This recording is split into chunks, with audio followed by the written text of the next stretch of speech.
12 tips para sa ikakaunlad ng iyong sarili. 1. Huwag mo isipin kung ano sasabihin ng iba, tandaan mo. Kahit anong gawin mong mabuti, may masasabi pa rin sila sa'yo.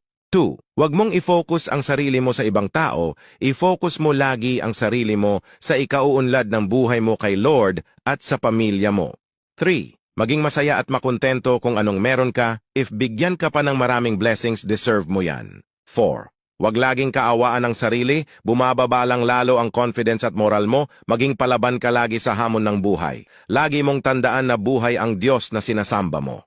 5. Umiwas ka sa mga negative at toxic na tao, itong mga klaseng tao na ito ang hihila sa'yo pababa.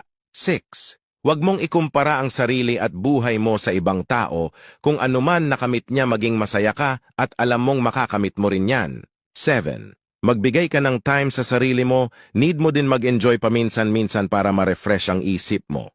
8. Huwag mong gagawin agad or maniniwala kung anuman ang sinabi ng ibang tao sa'yo, lalo na kung ang dahilan nito ay para ma-impress lang sila sa'yo, sa huli ikaw din ang mahihirapan.